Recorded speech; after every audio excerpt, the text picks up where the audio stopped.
Hi, I'm Jonathan Holland, and I'm going to talk about a sense of belonging, community, and student engagement in higher education. First, let me apologize for the quality of the sound of this presentation. I tried to mitigate the static and increase the quality of the recording, but I just could not figure it out. So I apologize, so please bear with me. First, let me talk a little bit about student attrition and retention. Now, the United States does have the highest attrition rate in the developed world, and attrition is especially high for first-year students. And considering that many institutions' budgets and funding from the state government is tied directly to performance such as enrollment, retention, graduation rates, it's important for university administrators to learn about why students leave or why they stay, why they don't, and why they do perform well while at the university and college. Now, much of the literature shows that retention and academic performance graduation rates are positively influenced by a sense of belonging, community, and student engagement. In my paper, I wanted to look at these three concepts and see if there was some common features among them. Do they overlap? Do they interact with each other? What can we learn from studying all three of these concepts that are tied to positive academic outcomes?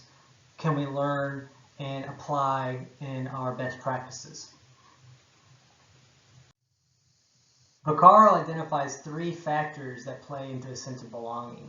This includes supportive relationships between peers, between students, faculty, and staff, a student's ability to self-advocate or to be aware of their own needs and aware of what actions and resources they have to meet those needs, and to have a perception of themselves as being able to navigate college and student life and a sense that they know how to achieve academic success. Tang identifies affiliation, a familiarity with frequent interaction, acceptance, trusting connections over time, and developing a sense of equity amongst the group as all important in fostering a sense of belonging. Freeman looked at a sense of belonging in the classroom and how it may relate to the institution overall. And he did find that a sense of belonging can be fostered within a classroom, and it does lead to positive academic outcomes when the instructor is able to encourage participation and convey a sense of worth to the student through meaningful activities and assignments in which the student is able to make meaningful contributions. This does not translate into overall connectedness and a sense of belonging to the institution, however. That is fostered through a general social acceptance by the student's peers and a sense that they matter, and there's what Freeman calls pedagogical caring from the institution. And that's through meaningful and quality interactions with faculty and staff, as well as offering robust student support services. O'Keefe identifies feelings of rejection by peers, faculty, and staff that negatively influence a sense of belonging and then increases a disconnectedness and a likelihood that a student will leave. There are at-risk students that O'Keefe identifies to feeling disconnected and not developing a sense of belonging, like minority students, academically disadvantaged students, low-income students, students with disability, and so on.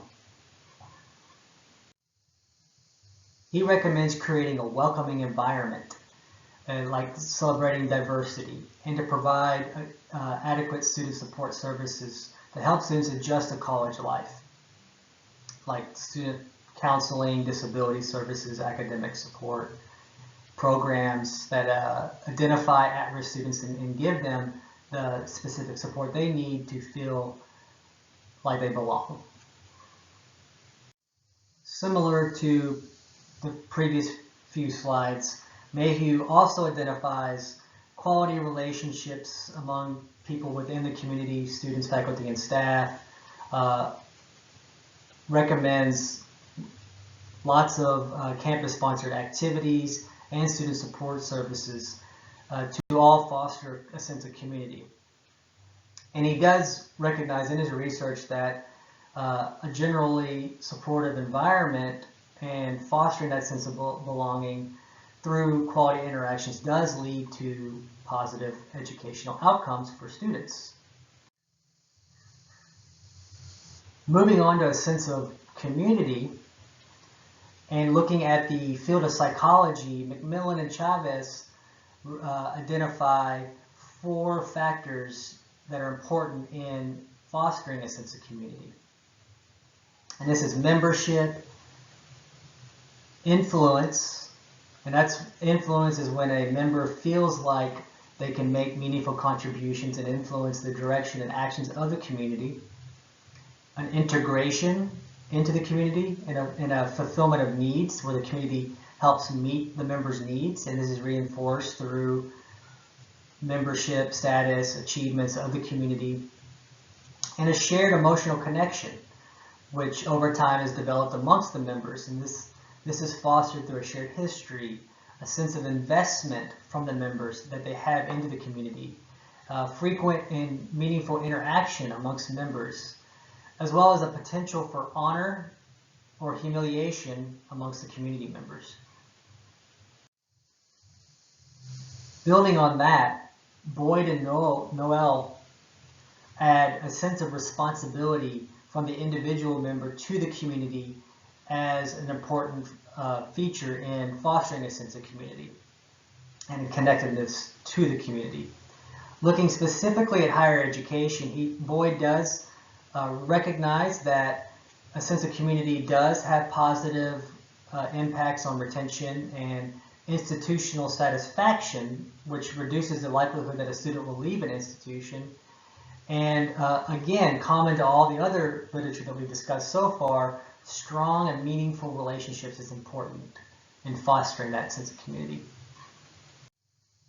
Moving on to a sense of engagement, which Kuh defines as the amount of time and effort a college student exerts in their studies and other educationally related activities. And Kuh recognizes that this is linked to academic achievement, retention, and other positively academic outcomes. However, he does point out that students benefit from certain types of engagement and activity. So not all student engagement or low quality student engagement is going to be beneficial. He also points out that at-risk students do benefit from high levels of engagement. To encourage student engagement, Kuh recommends students participate in high-impact activities like study abroad, research, internships, and so on. He recognizes in his research that faculty attitudes are very important to encourage students to participate in high-impact activities. So institutions should overall provide opportunities for these types of activities and also encourage the faculty to help motivate students to participate. Tinto points out that first-year students and low-income students are the most at risk for attrition.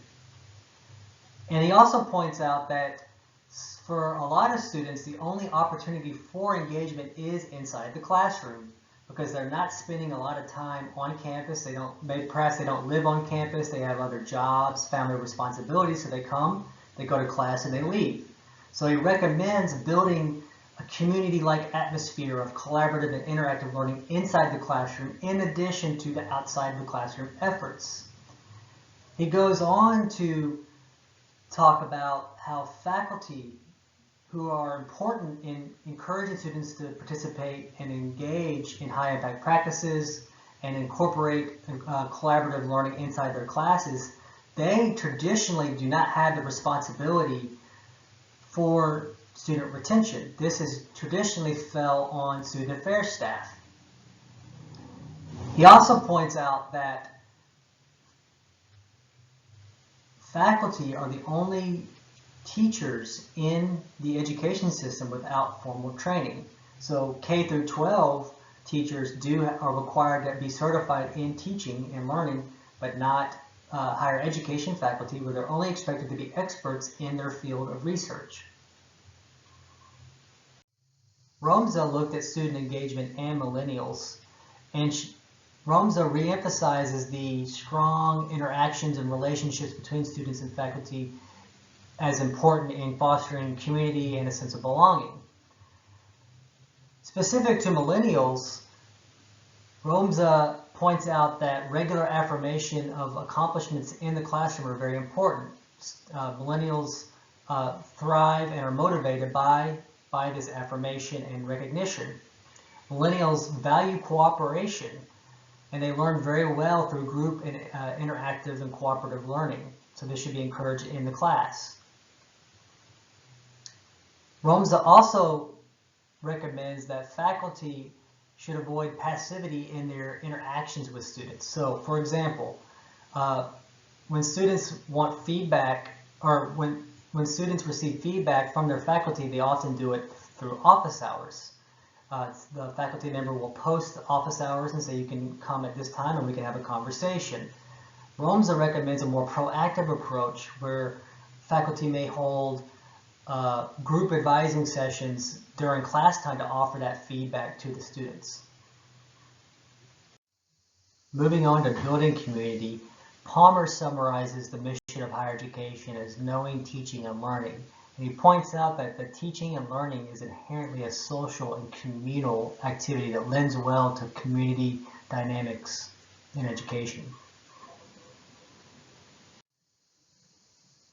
Strange and Banning identify common history, shared values, members' perception that they have influence and that they matter and that they're valued members of the community,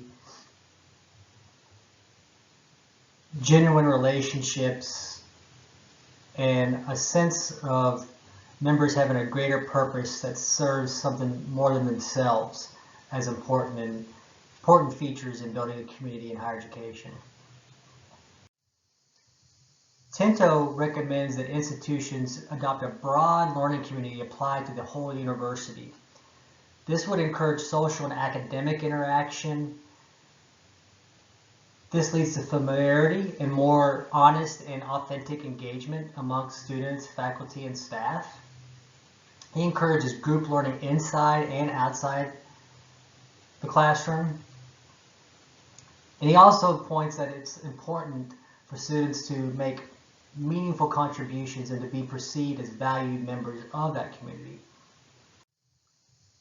McDonald points out that a lack of continuity is an obstacle for fostering communities at universities and colleges. To overcome this, he recommends defining principles, values, goals, a common language for the institution, as well as establishing individual groups on campus. He says it's important for those groups to have meaningful interactions and conversations amongst each other, as well as engage with the broader university and other groups on campus. He also points out it's very important for the broader campus community and the individual campus groups to acknowledge challenges and celebrate successes of those communities. Considering that first-year students are the most at risk for leaving a university, Tinto recommends that institutions establish a separate and standalone academic unit and learning community for new freshmen. This would have support staff assigned to that unit and faculty who solely focus on those first-year students. Faculty would be assigned on a rotational basis at 1 or 2 years, and during their assigned year to the first-year students, their other responsibilities in teaching and research and publishing would be reduced or suspended. And he also points out that Traditionally, it's the less experienced, less accomplished faculty or part-time adjuncts who are assigned to first-year programs, and he recommends actually assigning the more accomplished and experienced faculty to that unit. And as faculty rotate out of that year with the first-year students, the students also rotate with them, so they can continue that relationship throughout the students' time at the university. Braxton and McClendon also recommend establishing first-year living and learning communities for first-year freshman students.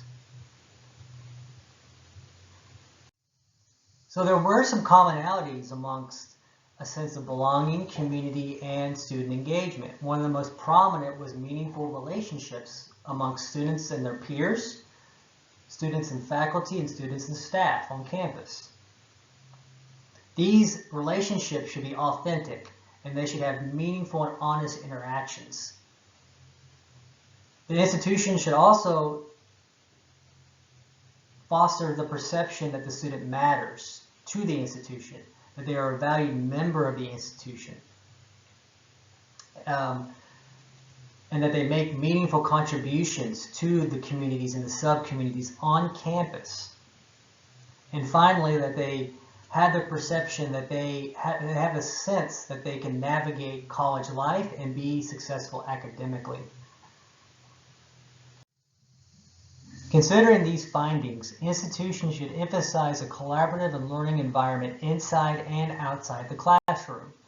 This includes offering and encouraging academic, social, and co-curricular activities. This also includes encouraging high-impact practices. The encouragement should come from both the institution overall and individual faculty members. Faculty should also be proactive in fostering their quality interaction and relationship with the student. This relationship should be meaningful, honest, and convey that a sense that the student adds value to the community. Finally, institutions should offer robust student support services. This signifies to the student that they matter. It also helps them navigate student life, that helps them build confidence to succeed. Thank you very much. This is the end of the presentation.